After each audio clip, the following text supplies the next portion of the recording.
You're standing on the forecourt. The paint is gleaming. The price looks almost too good, and the young salesman is smiling at you like you're the luckiest buyer he's seen all week. Here's what I learned the hard way. Some of the most popular used cars in Britain right now are money pits with a shiny bonnet.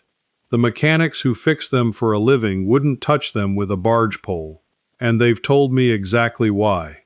I spent years buying cars the easy way, the convenient way, the way the adverts told me to.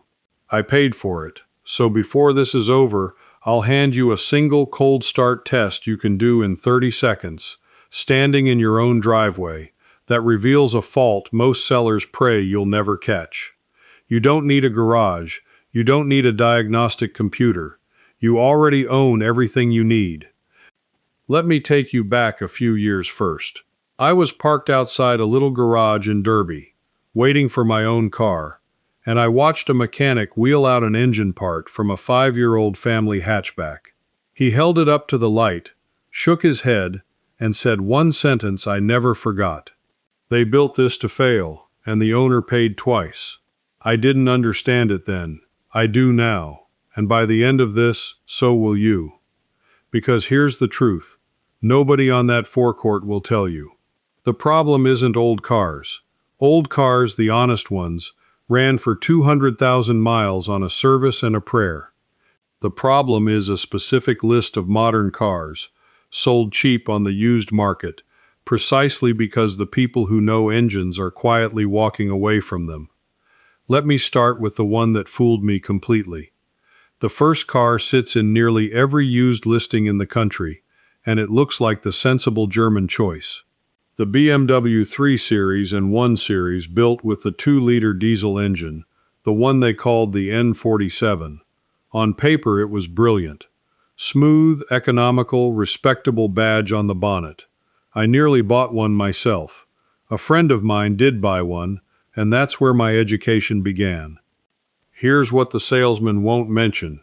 On that engine, the timing chain, the part that keeps the whole engine in time, was mounted at the back of the engine, right up against the gearbox. Now on almost every sensible engine ever made, the timing components sit at the front, where a mechanic can reach them. BMW put this one at the back, and these chains, built roughly between 2007 and 2014, had a habit of stretching and snapping long before they should. Some let go at 70,000 miles, some at 90. When that chain goes, the engine doesn't cough and limp home. It destroys itself in seconds. Valves meet pistons. And because the chain is at the back, the mechanic has to pull the entire engine or the gearbox just to reach it. My friend's repair quote was north of £3,000 on a car he paid $4,000 for. He sold it for scrap money and swore off the badge forever. I asked a mechanic why anyone designed it that way. He told me a rear chain makes the engine quieter and a fraction more efficient on the official test. It looked better on paper for the people selling it. It looked like a disaster on the ramp for the people fixing it. That was my first real lesson that a car can be engineered to please the brochure and punish the owner. But if you think a snapped chain is the worst thing hiding in these listings, the second car does something quieter and, in its own way, nastier. Because at least a broken engine tells you it's broken.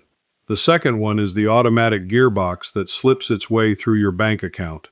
I'm talking about the Ford Focus and Fiesta, fitted with what Ford called the Power Shift Dual Clutch Automatic, sold heavily from about 2011 onward. Now the Fiesta and Focus were, and are, lovely little cars to drive. That's what makes this cruel. The Power Shift was a clever bit of kit that tried to give you the smoothness of an automatic with the economy of a manual.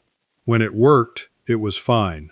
When it didn't, and it often didn't, it shuddered, it juddered, it hesitated at junctions, and it slipped like it couldn't decide which gear it wanted. Owners complained for years. There were so many complaints in some markets that it turned into a full legal battle, with thousands of drivers claiming they were sold a gearbox that was never right. Here's the part that should make you sit up. A lot of these cars are on the used market right now, cheap, described as drives lovely, because the fault comes and goes. On a short test drive around the block, it might behave perfectly. Then, 2 weeks after you've handed over your money, the juddering starts. A replacement clutch pack and control module can run well over £1,000, and on some it comes back again after that. I test drove one myself, out of curiosity, at a small independent dealer. Round the estate it was smooth as silk, so I asked the salesman to let me take it up onto the dual carriageway and back, with a couple of full stops from speed. He got twitchy, made an excuse, wouldn't let me. That twitchiness told me everything the smooth test drive was trying to hide. Always ask for the drive they don't want to give you. Therefore, before you ever trust a smooth 10-minute test drive again, you need to understand something bigger. Something about who decided our cars should be built this way in the first place. Because none of this happened by accident. For most of the last century, a car engine was a simple, stubborn thing built to be repaired by ordinary people. Think back to the 1960s and 70s. A man could lift the bonnet on a Ford or a Morris, and with a spanner set and a manual from the library, keep it running for decades. Parts were shared across dozens of models. Timing components sat at the front. Things were made to be fixed. Then, somewhere in the late 1990s and into the 2000s, the priorities changed. Cars had to hit tighter and tighter official fuel and emissions figures, the numbers printed in the brochure and used to sell the car. So engineers started chasing those numbers with tiny turbocharged engines, complicated gearboxes, and parts squeezed into places no human hand could easily reach. The car looked better on the government test sheet. It drove nicely in the showroom, and it quietly became a machine you could not maintain yourself, and often could not afford to have maintained at all. Here is the villain, plain and simple. It is not one company. It is a whole way of thinking that decided a car should be profitable to sell and profitable to repair, rather than cheap to own. When the timing chain is buried at the back of the engine, that is not bad luck. That is a decision.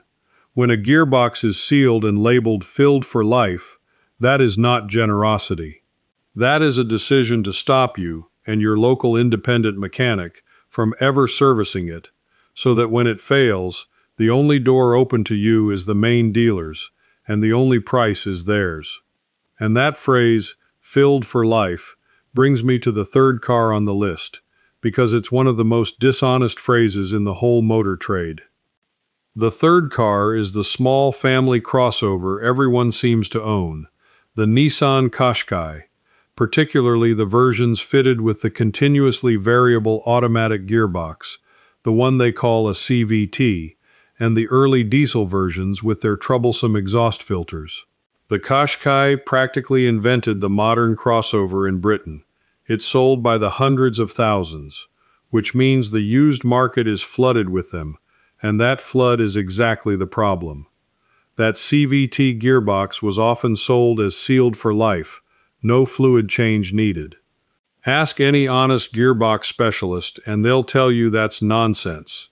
The fluid degrades, it overheats, and on a car that never had its transmission fluid touched because the handbook said not to, the gearbox can fail somewhere past 90,000 miles. A replacement can run to 2,000 pounds or more, often more than the car is worth. Then there's the diesel version and its particulate filter, the part that traps soot from the exhaust. On a car used mainly for short trips around town, and that's most of them, that filter clogs because it never gets hot enough to clean itself. Once it's blocked, you're looking at expensive cleaning, warning lights, limp home mode, and sometimes a bill running into 4 figures. I nearly bought a diesel Qashqai for a relative who only drives to the shops and back.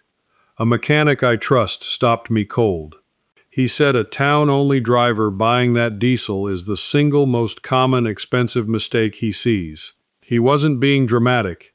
He'd had 3 of them in that month alone. I walked away, and I've thanked him every year since. But at least with the Qashqai, you can see the car was designed for a purpose.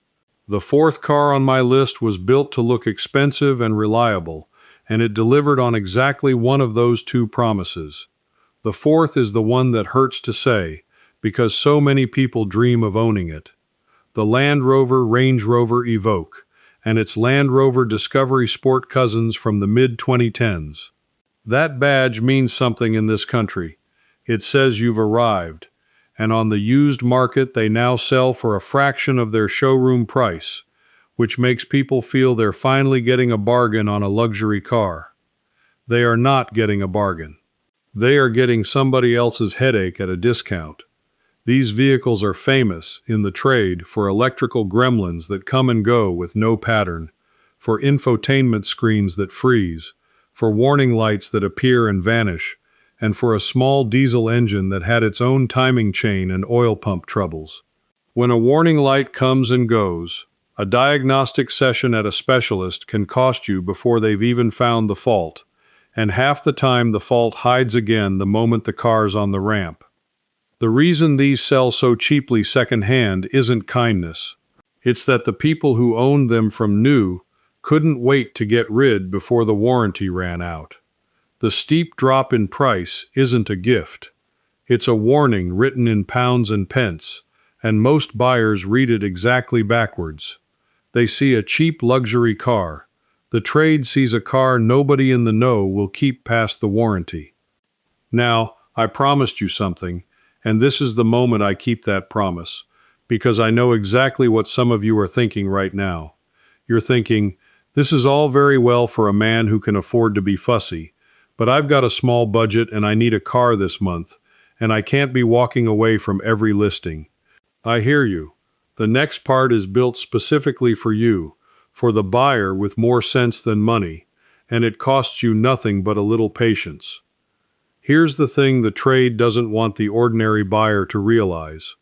You do not need a mechanic's training to catch most of these faults. You need 3 checks, and you already own the tools, which are your eyes, your ears, and your own hands. Let me give them to you plainly. First check. Always view the car cold, and I mean genuinely stone cold, engine untouched since the night before. Ring ahead and say you want to see it before it's been started. If the seller has warmed it up before you arrive, that is a red flag on its own, because a warm engine hides the 2 things that shout the loudest at first start. Put your hand on the bonnet when you arrive. If it's warm and they claimed it hadn't been run, walk away. An honest seller has nothing to hide from a cold start. Second check. When it does start cold, listen for the first 3 seconds, not the 10th second, the first 3. A tired timing chain rattles like a fistful of loose nails the instant the engine turns over, then quietens as the oil pressure builds and hides it. That death rattle in the first breath of the morning is the sound of a repair bill you do not want. On the BMW diesel, on the Mini, on a lot of these small turbo engines, that cold rattle is the single clearest warning you'll ever get, and it's completely free to hear.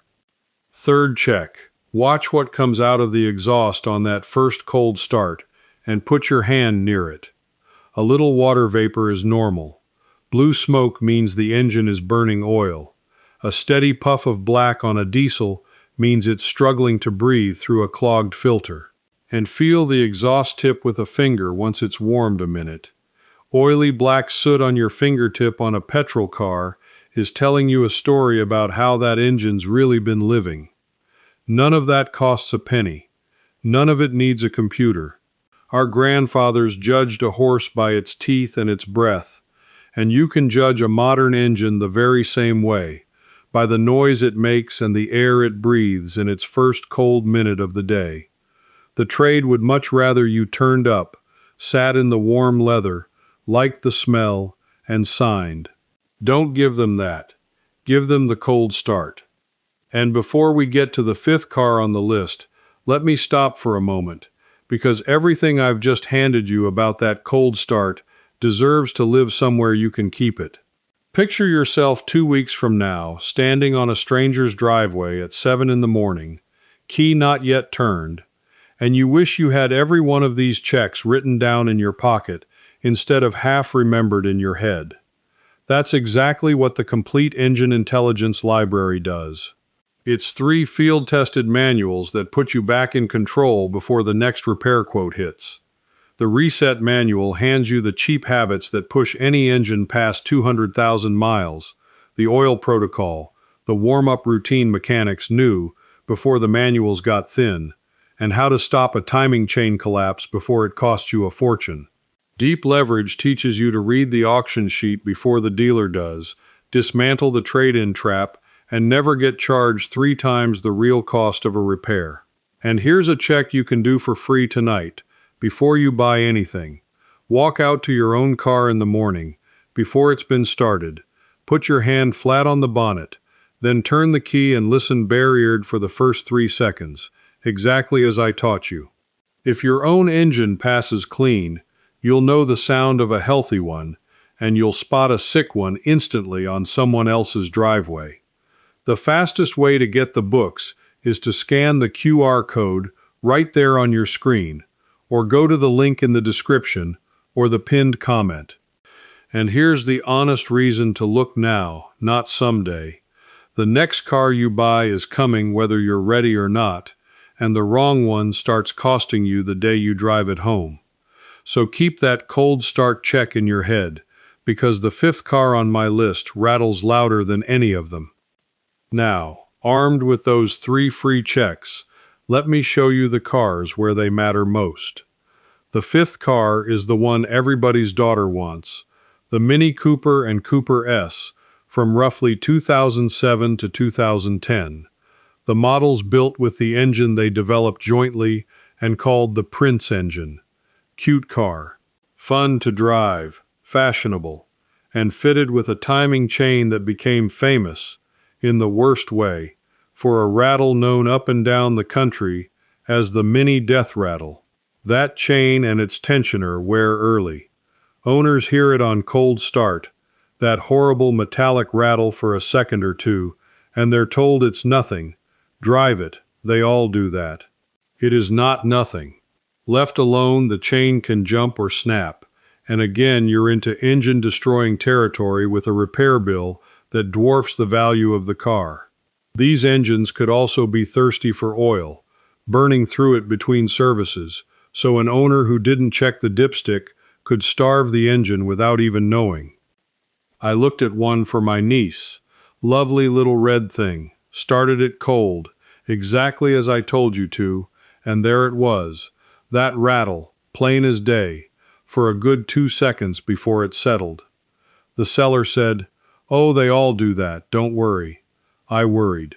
We left. 2 streets away, I found her a boring, honest little Japanese hatchback that's still running perfectly today with not a rattle in it. Boring is beautiful when boring means it starts every morning. But the 6th car takes the oil-burning problem and makes it almost a design feature, which is a sentence that should never be true of any engine. The 6th is a group of Volkswagen and Audi models fitted with 2 engines the trade treats with real caution.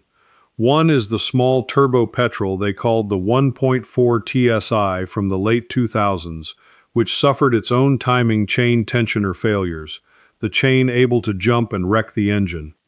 The other is the 2-liter turbo petrol from the same era, the one with a reputation for drinking oil, sometimes a liter every 600 or 700 miles, which for an engine is like a person losing a pint of blood a week and being told it's normal.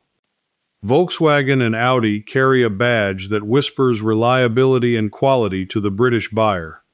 That reputation was earned decades ago, and it's been coasting on fumes for years. These particular engines, in these particular years, are not the bulletproof German machines of legend. They are complicated, tightly packed, expensive to fix, and prone to faults that only reveal themselves once the warranty is a distant memory and the car has landed on the cheap end of the used market, which is exactly where you'll meet it. The oil-burning one is especially sneaky, because it drives beautifully right up until the engine's been quietly starved. So on any car from this group, you check the oil yourself, on the dipstick, before you buy, and you ask to see receipts proving oil was topped up and changed often. No receipts, no deal. A folder full of honest garage receipts is worth more than any salesman's promise, and it's the closest thing to a truth serum you'll find on a forecourt. Now, I said earlier that the drop in a car's price is often a warning written in pounds. The seventh car is the clearest example of that warning I know, and it wears one of the most romantic badges in motoring. The seventh is the Italian Temptation, the Alfa Romeo, and, alongside it, certain Fiat models sharing similar mechanicals. Now I want to be fair, because a modern Alfa is better built than the ones that gave the badge its reputation decades ago. But the reputation exists for a reason, and it clings to these cars on the used market, dragging their prices down and tempting buyers who think they've spotted a bargain sports saloon. The trouble isn't always the engine. It's the running costs, the electrical quirks, the trim that comes adrift, the sensors that fail, and above all, the parts. When something goes on a mainstream Ford, half the country has the part on a shelf and it's cheap. When something goes on an Alfa, you're often waiting and paying and waiting again. A fault that's 50 pounds on a common car can be 3 or 4 times that on an Italian one, before the labor, because the mechanic has to figure out its particular temperament first. I knew a man who bought a beautiful Alfa saloon for the price of a supermarket runabout and told everyone he'd got the deal of the decade. Within a year, he'd spent more on it than the purchase price keeping it on the road. He loved that car. He also couldn't wait to be rid of it. Both things were true at once, and that's the Alfa story in a nutshell.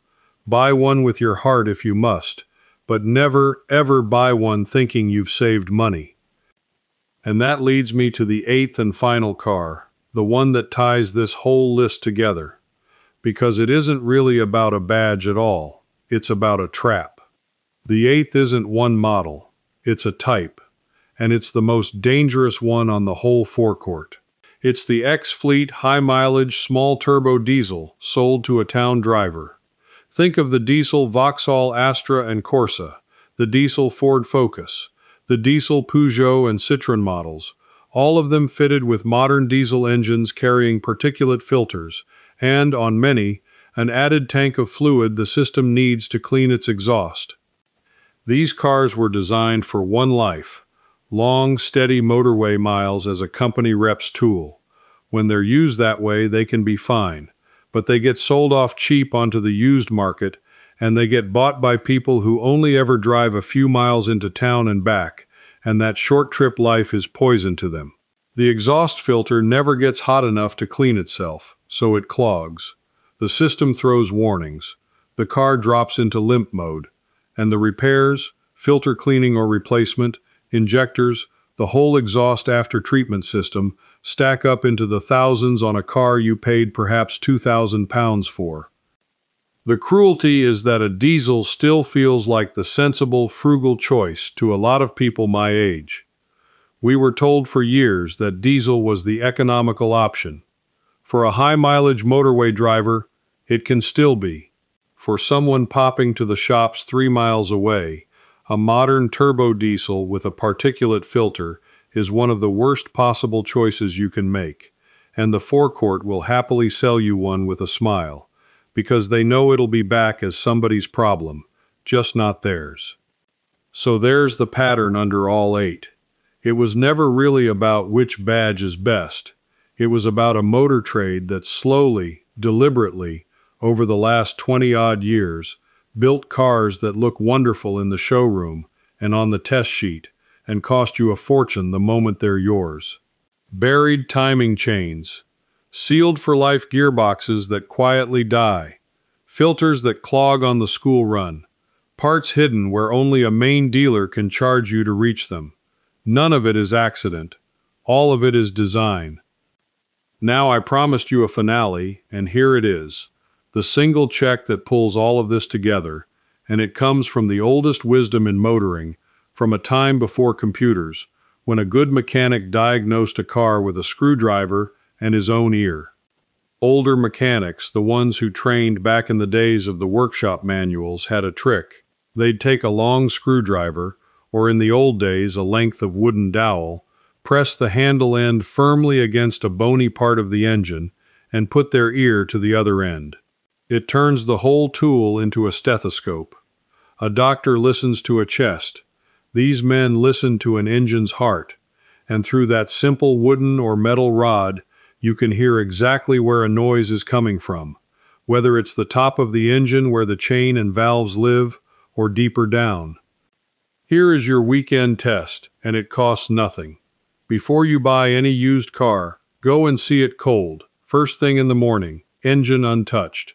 Stand there when they turn the key. In the first 3 seconds, listen bare-eared for that rattle of loose chain. Then, if they'll let you, take a long screwdriver, press the metal shaft against the top of the engine, the handle against your ear. Mind your fingers and your clothing well clear of anything moving, and listen. A healthy engine hums and ticks evenly.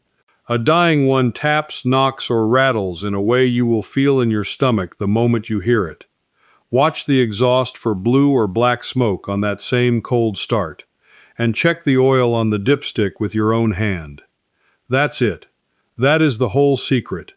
A cold engine, 3 seconds of honest listening, an old screwdriver held like a stethoscope, and your own 2 eyes on the smoke and the oil. It is the exact method a good mechanic used before the trade decided you should be kept out of the process and sent to the till instead. It was never lost because it stopped working. It was lost because it worked too well, and a knowledgeable buyer is a salesman's worst nightmare. Every one of the 8 cars I've named will fail one of those simple checks if it's a bad one. The rattling BMW, the juddering Ford, the oil-drinking Volkswagen, the clogged diesel. They can hide from a smooth 10-minute drive around the estate. They cannot hide from a cold start and a listening ear. You've just taken back the one advantage the trade spent 20 years trying to take from you. So here's what I want you to carry away, more than any single car on that list. The forecourt is counting on you to trust the smile, the smell of the leather, and the shine on the paint. You don't have to anymore.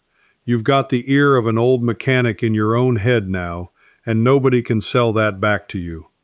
If you're the kind of person who's tired of being sold expensive problems dressed up as bargains, tired of a world that decided you shouldn't be allowed to understand the things you own, then you already think the way this whole idea depends on. You're not a customer to be managed. You're a buyer who checks the cold start himself. Now I want to hear from you. Of these 8, which one surprised you the most? And be honest, have you owned any of them? Did yours give you the rattle, the judder, the clogged filter, or did you get one of the good ones? Tell me in the comments, and tell me which part of the country you're buying in, because the used market's a different animal up north than it is down south, and I read every one of them. And if you want to keep taking back this kind of knowledge, the practical sort the trade quietly buried, stay with me, because next time I'm going to show you the 3 cars on the used market right now that mechanics say are secretly bulletproof. The boring, honest ones you can buy cheap and run for another decade while everyone else is arguing over their repair bills. That list is even shorter than this one, and it might just save you the price of a car. Before you go, let me tell you where this goes next.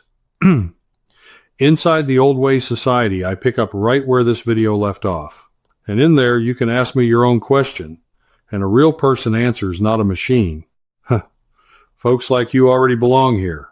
Just point your phone's camera at the code on the screen. And you can cancel any time with 1 click. No risk. Now, before you sell or trade in your own car, there's something you really need to know. Next, I'll show you the models dealers are turning away, so you can sell yours before it loses all its value. It's starting right here.